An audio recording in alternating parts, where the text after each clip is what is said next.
Hi, you're very welcome. And in this video, what I want to just show you are two ways to kind of keep your headings at the top, visible at the top all the time. So if I take this list here, I've got a whole bunch list of cocoa makers, and if I scroll down, oops, all the headings are gone at the top. Now, as I mentioned in the blog post, you have had cases where people have sellotaped the headings to the screen, and that is one possibility. However, the first possibility I want to show you is to do a thing called freeze panes. So the first thing I want you to notice here is that I'm going to click where I've clicked. I've clicked just below in B2.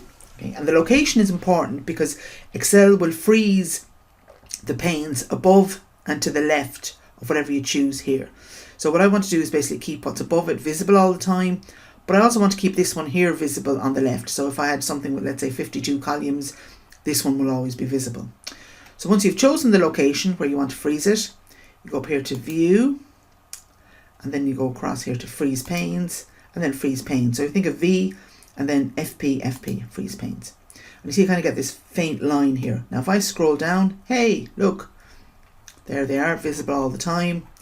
And if I go down here across here, it keeps the first one visible. And when I want to remove it, I simply go up to View, freeze panes, and then unfreeze panes. Now the second option I have, okay, is, and this has certain advantages and disadvantages, is I can convert my data to a table. So I've got the same data set here that I've converted to a table. And just a reminder, the way you convert something to a table is you click anywhere in your data set and then go Insert and then Table. And this is no longer available because, I've already done it.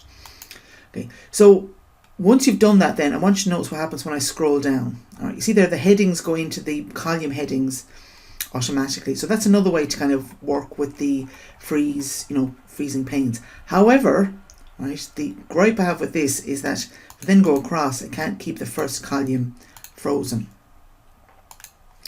However, if that's an issue for you, what you can do is you can actually use the freeze panes option here.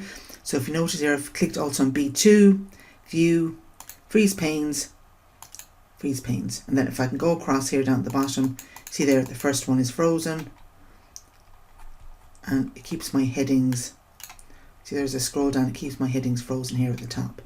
So basically kind of freeze pane sort of trumps the table feature when you're going through this.